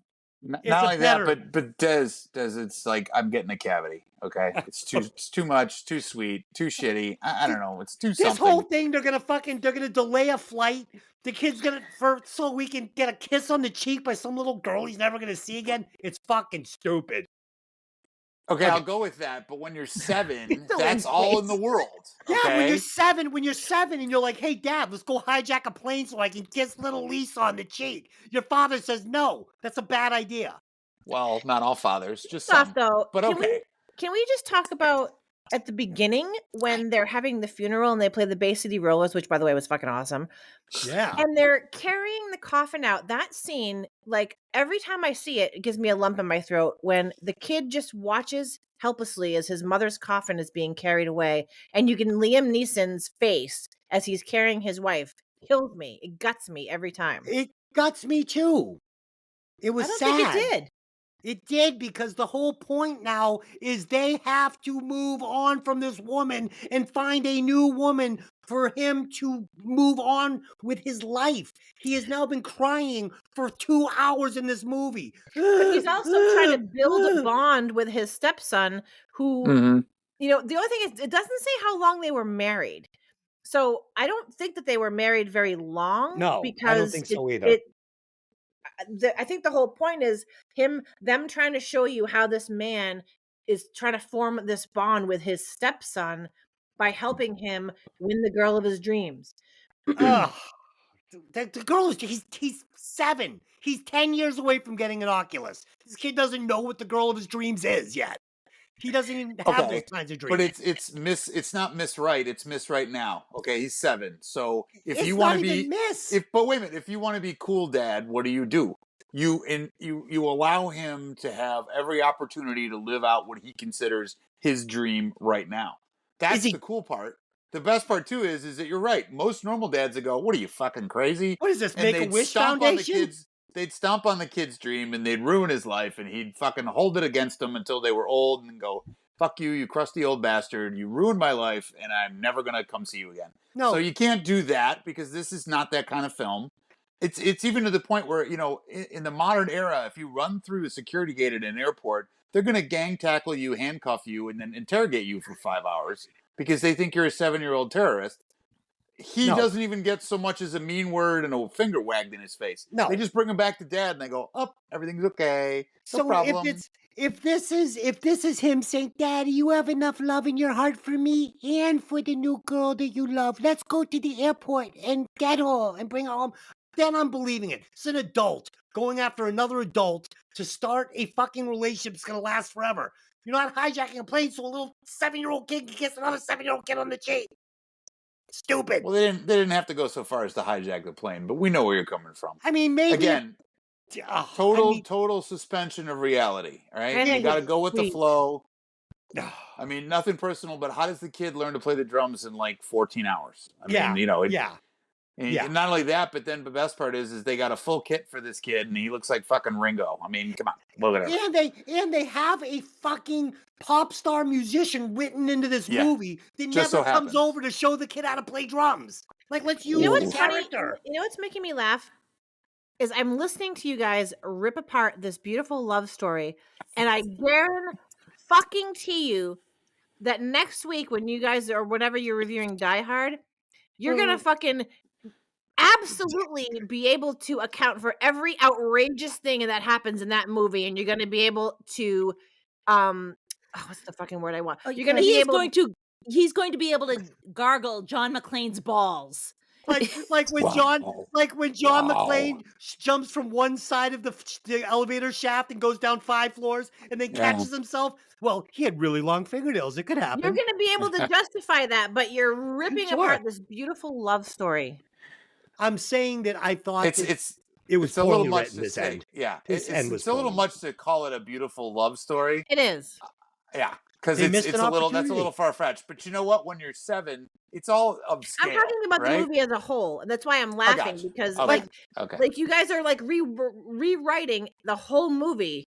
But they took the time to introduce this blonde woman at the end for Liam so Neeson. Hey, there's hope. She looks like my crush. Do you know what I mean? But she should have come into this story 15, 20 minutes earlier.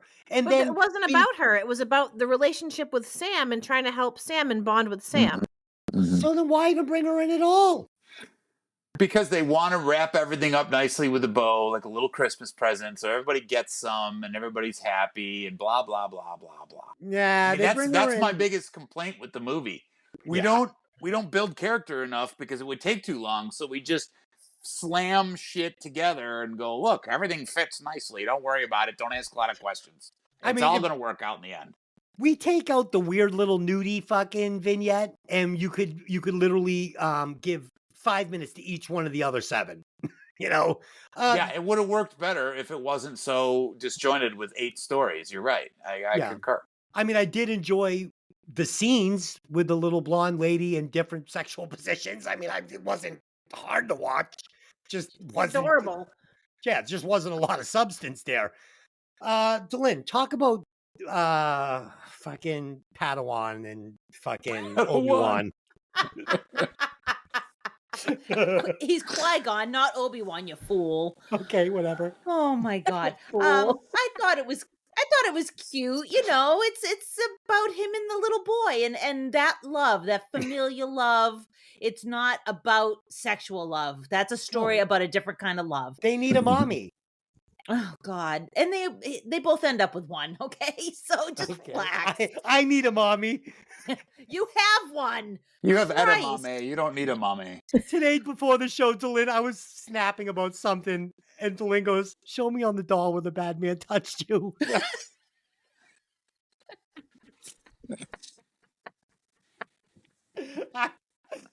Oh boy. Okay. Yeah, he was snapping. He was losing his mind over something as usual.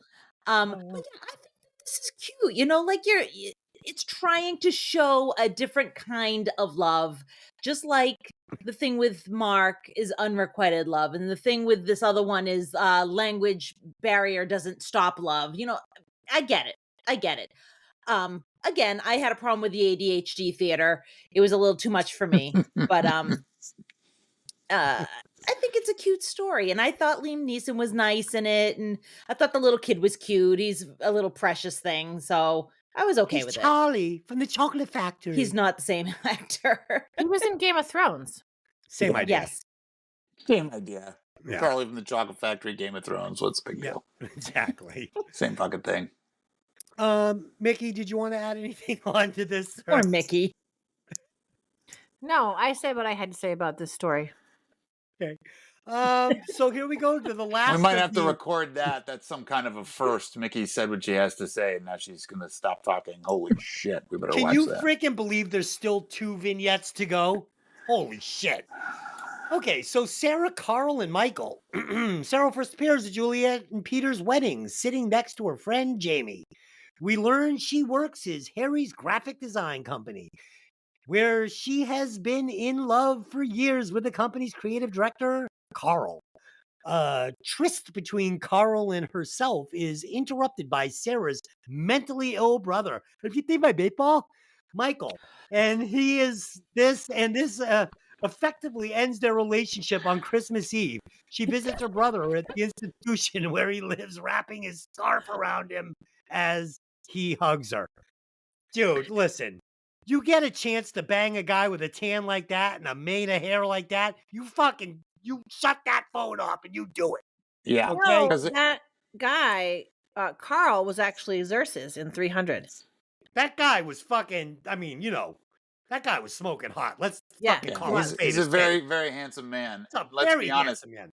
Again, we're gonna totally suspend disbelief or suspend reality because, let's be honest, your Yeah. primal instincts get the better of you. Yeah, you're getting some because Tony, she was a very handsome man too. She should have taken it. She was not at this man's level.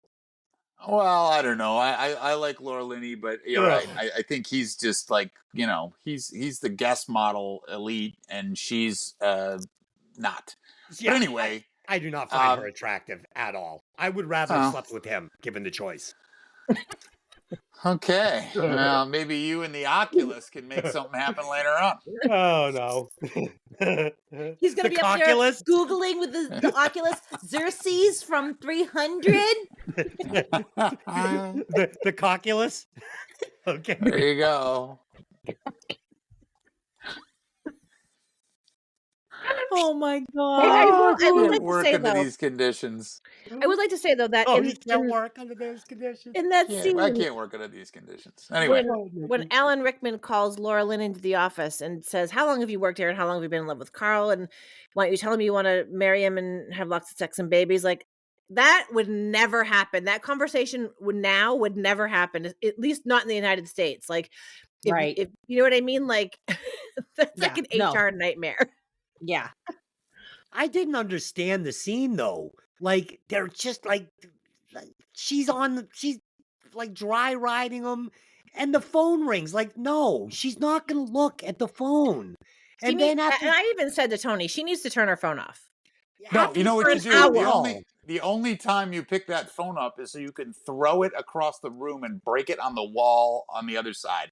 Because you are too fucking preoccupied taking care of business. Dude, I mean, are you come on. kidding me? If that's me, my phone is set on do not disturb. The video camera's on and it's hidden between a pillow and a fucking book.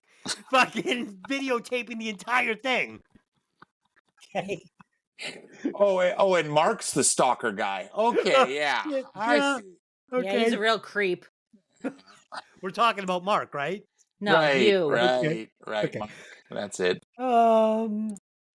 Talk about it, guys. Dylan, what do you got? Are you videotaping it or are you picking up the phone? Oh no, I'm videotaping it. Oh shit! I mean, come on, look at that guy. Jesus Christ. He's a very handsome man. Oh god. Yeah. I mean, I get it. She feels responsible for her brother, and so she's doing what she can. But are you trying to tell me that he's in this group home or whatever? There's nobody that can watch him for a half an hour so you can have sex with this dude? Like, come on. Well, she picks up the first call. It's responsible. She's got a mentally challenged brother. Tony. I get it. So she picks it up. It's fine. She wants to make sure everything's okay. But then she finds out that he's just calling to be annoying. She hangs up. He calls right back. My baseball. You don't need to pick it up again. He's just calling about his baseball. It'll hold. This will hold. Oh my god. So I just didn't get why she picked it up the second time. It didn't make sense to me. It was stupid. Stugats. It's her sense of responsibility, because like she told him they don't have parents anymore, and so because he's mentally ill, she really feels this sense of guilt. So if he calls her every 15 minutes, she's going to pick up the phone every 15 minutes all night long. Well, when Alan Rickman called her in the office, he's like, "Turn your phone off for a minute, and I need to ask you a question." Like, they know, like, Sure. It's constant. I think maybe whatever he's got, she might have a little too, and maybe she needs to spend some time in there with him, so they don't need to pick up calling each other. The other difference is nothing personal. Again, suspend all reality. You don't get free use of the phone at the fucking psych ward. Exactly. So let's be honest. Yeah. That shit doesn't happen. And the worst part is, when I first saw the brother, I thought that was just fat John Cusack, and it scared the shit out of me. Shit, fat John Cusack. I'm like, wow, I didn't know he could put on that kind of weight for this role. And then I'm like, that's not John Cusack. Okay. It was weird, man. It was weird. Yeah. It's very weird. bizarre and nothing personal, but it plays on a weird stereotype of how women can't make decisions. Yes. And I'm not saying that the women involved in this conversation can't, because they're pretty strongly opinionated. but she just never commits herself. She's Alan Rickman in opposition. He doesn't pick between the wife and the crazy secretary bitch, and she doesn't pick between Carl and the brother. Fucking choose a side, stick with the program. You fawned all over this fucking guy. Now seal the deal and let's get it together. You know? Yeah, and particularly my problem with these two stories in particular, this one and Alan Rickman's, is if you're going to deal with heavy weight, these stories that have this kind of content, this is a whole movie. This is like The Rain Man. This is something that has to be told over an hour and a half. You're not going to tell me just this. went to Rain Man. Yeah, but you're not going to give me this. Like, you can't package up a story about like some woman and their dead parents and our mentally ill brother. No, not in 20 minutes in a fucking rom-com with Hugh Grant. They already made Rain Man. Naughty. That's right. Yeah, it does a disservice to the viewer. You make a very good point because you're left with a lot of questions and no answers. And what's the fucking point of the film to be entertained if you're just confused and scratching your head? Yeah, when she goes to visit him and he like raises his hand to her, I was thinking they should have flipped that. She should have been like, you know what, you cost me a fucking. She should have slapped him in his stupid head. Hey. All right. But see, she's not. They're also kind of showing you that she's not that girl. Right. She knows it's coming. She does a really nice move because she blocks it with both hands. I'm like, fuck, those are great reflexes. And you know, she expects it almost. Yeah. And then the guy comes over to like intervene. She's like, no, I got it. She's calm. She's cool. What are these scenes doing in a fucking rom-com? Yeah, I don't know. What are they telling us? They're just telling us that her brother's a complete maniac. So whatever. It's pulling me out of this. It's pulling me out of this loving, fun. Like this movie that makes me I want to cry, I want to laugh with Hugh and with Natalie, and then all of a sudden I'm like, holy shit, Duck, fucking this guy's gonna punch you in the face. He's gonna knock your lights out. It becomes One Flew Over the Cuckoo's Nest. I don't want to go there tonight. Yeah, come on, Martini, it's the World Series. Oh God. I think they're also showing the love between a sister and a brother. Yeah, even one that you know takes up your time and ruins your life, and now you're just going to be sad and lonely. How nice! Jesus, they fucking jumped the shark here. All right, Colin, Tony, Stacy, Janie, Carol, Harriet, and Carla. Just what we needed. 6 more characters. After several blunders attempting to woo various English women. Is that right? Yes. To woo. To woo various English Chinese women? guy. I knew him. He was at the Is that right? Yes. After several blunders attempting to woo various English women, Colin Frissell informs his friend Tony he plans to go to the U.S. and find love there, convinced that his Britishness will be an asset to him in a foreign country. Landing in Milwaukee, Wisconsin, Colin immediately meets Stacy, Janie, and Carol Ann, 3 stunningly stupid, attractive women who fall for his Basildon accent and invite him to stay at their home where they are joined by his roommates. We have only one bed. We have only one pair of underwear. We have 3 vaginas that need pee-pee. You come home with us now and have sex with your British accent. Oh, how did they become Vietnamese so quickly? I don't know. Dude, listen. This is fucking beyond stupid, okay? This scene literally was out of a movie like American Pie or worse. This is fucking, this is beyond stupid, satire, garbage, teen fuck movie bullshit. It had no place in this movie. It was ridiculous. Like, take me to a bar, American bar. Okay. He walks in the bar. There's 3 supermodels in there. They're like, take us back to our house and fuck us now. I was like, this is like the Twilight Zone. This isn't even reality. Yeah, and then what they do is they dismember him once they get home because that's what they're into. You know, it's like a Black Widow thing. They sold his that kidneys. Shit doesn't happen. Yeah, they sold his organs on the black market, on the fucking dark web. Perfect. Yeah, that's it. That's our vignette. This is a horror movie. I do have a Tony, go ahead on this. Talk about it. Yeah, I completely. I mean, I want to like Colin because he's just kind of a doofus and he's with his big eyes. Yeah, he's a genuinely happy guy. You know, he tries to be nice and women just turn him down. And he delivers the food and he always has a kind word and whatever. And then he's totally lost. And then he goes to America and all I can hear in the back of my head is Supertramp, and it just pisses me off. And he goes to some shithole dive bar in Milwaukee, and it's the Miss Universe fucking pageant. You got to be kidding me, right? So no, it doesn't work. Like you said, it doesn't even belong in here because he's not finding love in any aspect of anything. He might make some, but he ain't finding any. This isn't about, a relationship. This is about a hookup and a hi howdy. So whatever. I don't know. These are fembots from Austin Powers. Yeah, right. They could have cut this whole fucking thing out and spent the time doing better work on all the other, kind of vignettes and made it worth watching and not just wasted my fucking efforts with this crap. Yeah, and then made this movie with a couple of other actors like that guy Shawn Michael, whatever his name is, that's in all these stupid fuck movies. Stifler. Yeah, Stifler. Yeah, Exactly. yeah. You add Stifler with this guy, Stifler, and maybe the skinny kid with the giant nose. They fucking Jason, whatever his name is. Yeah, and they go on you. like a tour of like 4 countries and fuck a bunch of stupid women. I don't know. Yeah, I'm watching. It's fun. Yay. Great. Doesn't belong here. Mickey, what do you got? No. Did you love this? This was my least favorite story out of all the stories. But I do think it's funny though that it's just how things are perceived. Like, British people are like, oh, all women go drop their panties over a British accent. And then, this guy's like, I'm going to Wisconsin. Do you know what I mean? Like, he doesn't care where he goes. He just goes to the United States. So I think it's funny because he's just so hell-bent on getting to America and meeting American women because he knows that American women love British men. But this was my least favorite. And I'm not a huge... and to be fair, she said like 2 words. I'm not a huge fan of the actress that played Harriet. And how when they show up in England and then she brings her sister... Oh. And she just runs up and kisses the guy. Oh, wait a minute. So yeah, that was my least favorite story out of all of them. But no, yeah.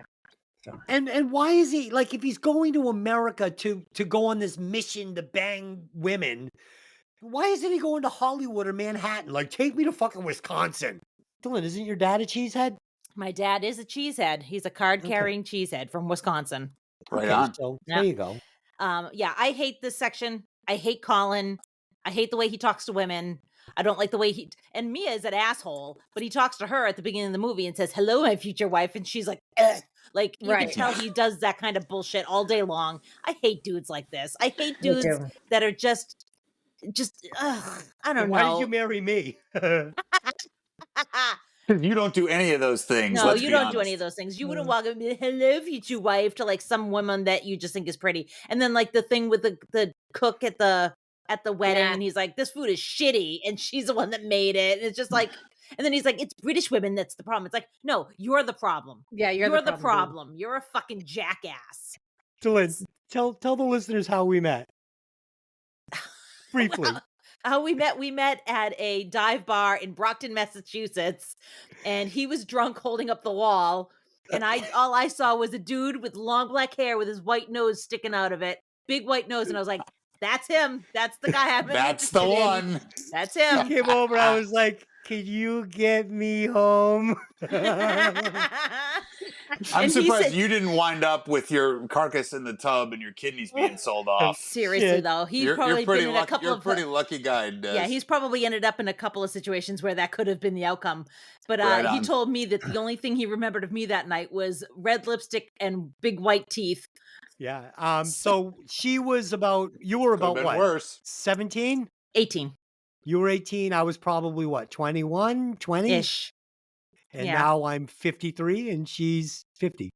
No, I'm 49. Oh, 49 forever. Never getting any older. No, but I actually am 49. I was born in 74. All right. But I only look 52. Okay. Well. You're damn right you do. Oh, shit. Okay. I'm going to tell you, I really love the way this went, because I think people that were tuning in to listen to a movie breakdown of Love Actually probably were not prepared for what we just delivered. Yeah, you better hang on for the whole ride when you get on this podcast, Okay. boy. So John and Judy, this is our last vignette. This one, I'm just gonna wrap it up and say this is just dumb. That's all I have to say. This is just dumb. Yeah, I didn't like this Okay. either. Mickey, what do you got? Did you love it? I didn't love it. I thought they were cute, and I think it shows that you don't love just find you. Like they met at work. They were stand-ins for actors in porn, or maybe not porn. It doesn't actually say, but Yeah. Oh, it's porn. you know what I mean? But and they're just there to do a job. They're at work. And Mhm. and he's like, "Can you cup her breasts?" Okay. Now, and she's mimicking giving him a blowjob as they're testing the lighting, and they're like, "Oh, so the traffic was blah blah blah." You know what I mean?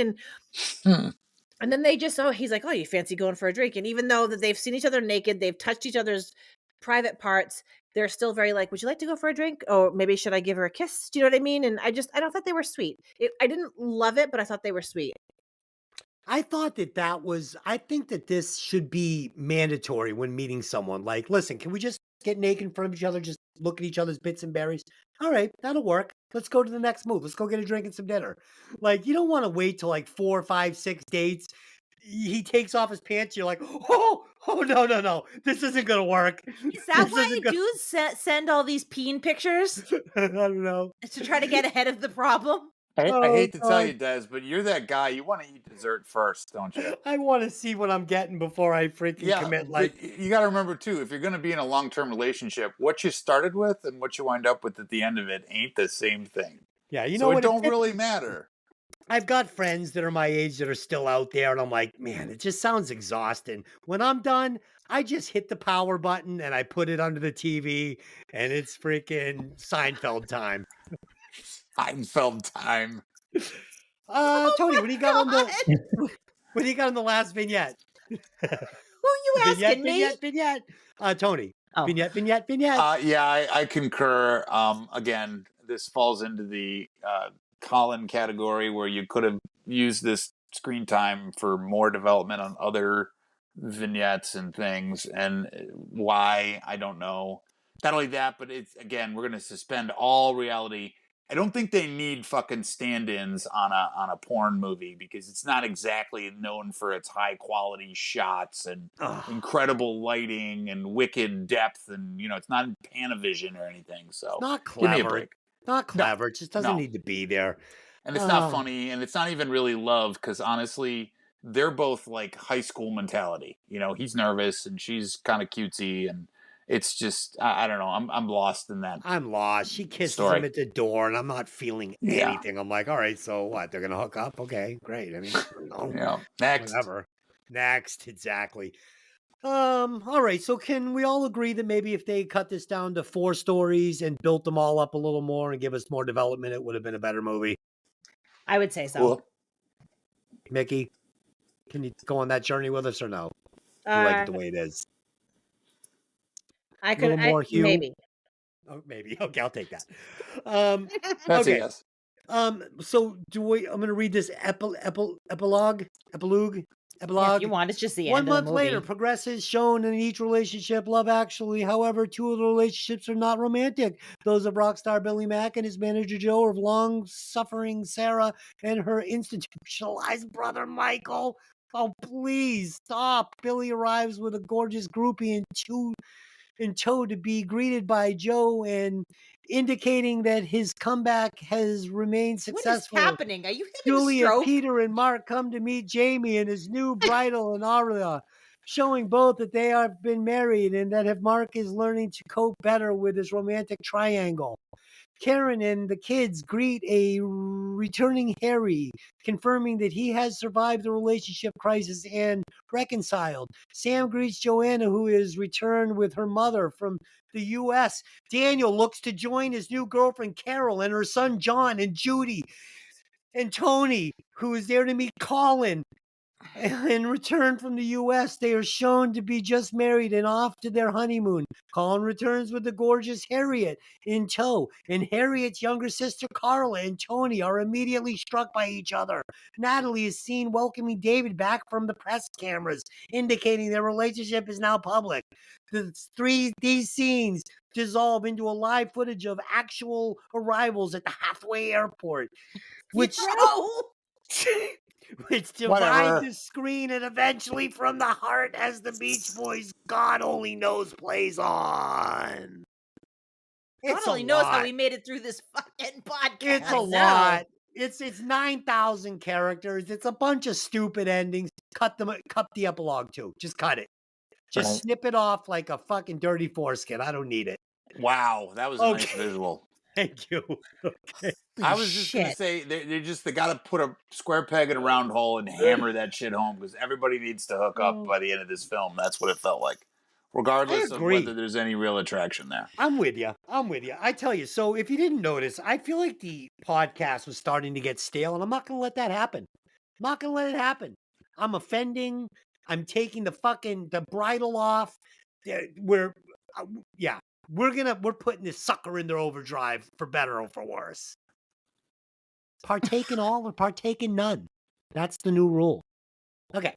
Cool. Let's recast this thing. I will start. I am going to recast the character of John, played by one Martin Freeman, and I am going to replace him with one Dudley Moore because he is Dudley Moore. I mean, it's fucking the same guy. Just not as good. Dylan, what do you got?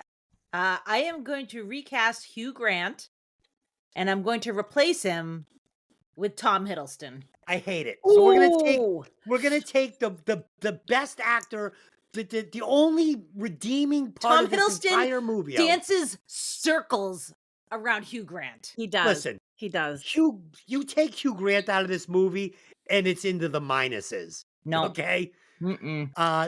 No. You watch Mikki. Crimson Peak, and you tell me. Oh, I love Tom Hiddleston. Love him. I'm taking David Lee Roth out of Van Halen. Yeah, okay, they did.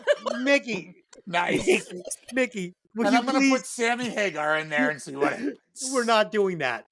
Mikki, will you please tell us who you are removing and replacing? I'm removing Keira Knightley. Mm-hmm. And replacing her with either Natalie Portman or Kate Beckinsale. I like it. Both of those. I like it. It's kind of safe, but I'll take it. Tony, what do you got?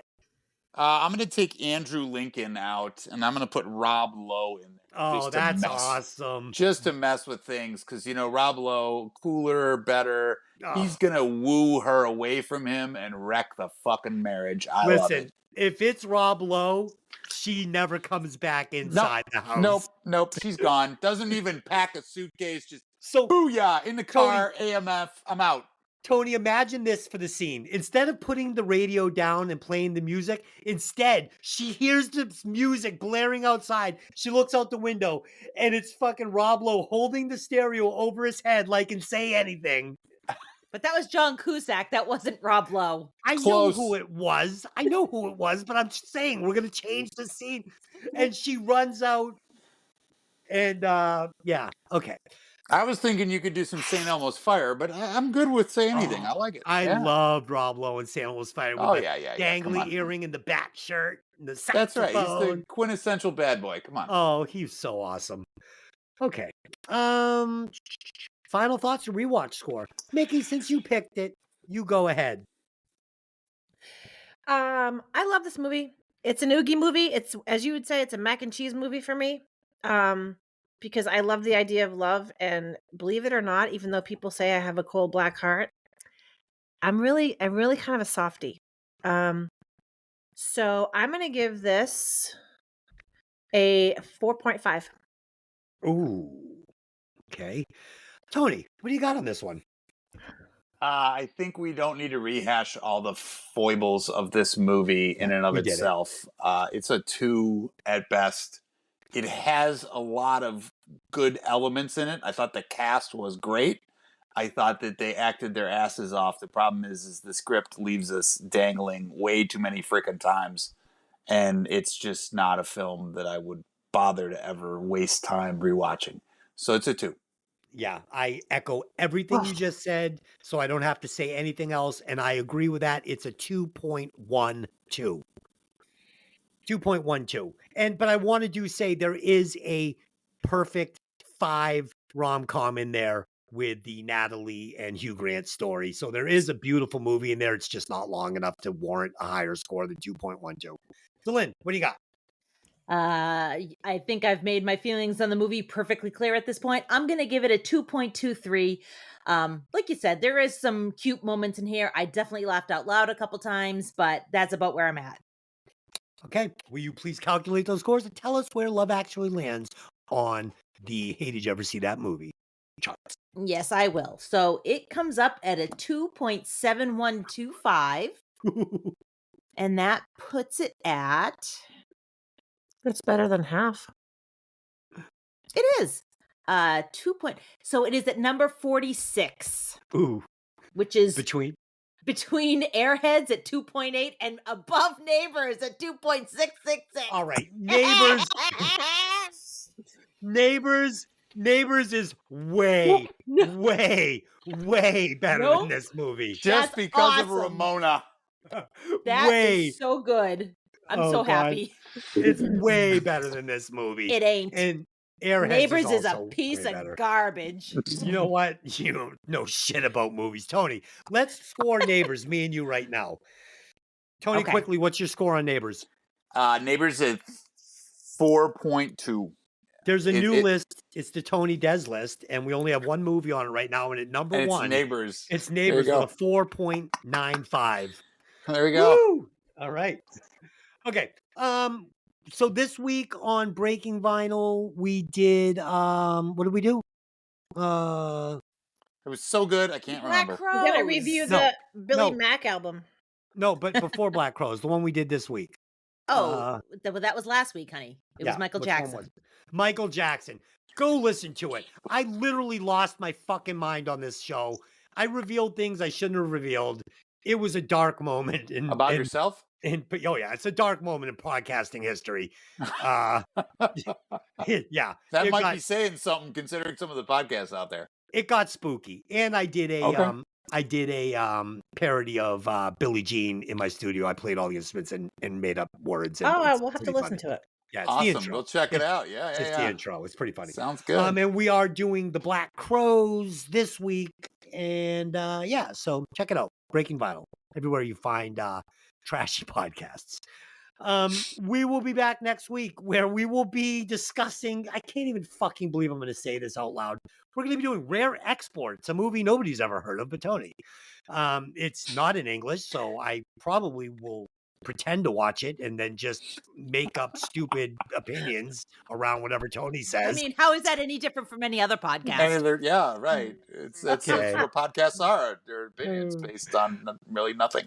Okay, so that's it, guys. Thanks for joining us. If you're listening to the podcast, share it with a friend, leave a comment, give it 5 stars, rate, subscribe, share. Review, it helps you, whatever. We're also on YouTube now at Hey, Did You Ever See That Movie? Breaking Vinyl is also on YouTube at Breaking Vinyl. Go check it out there.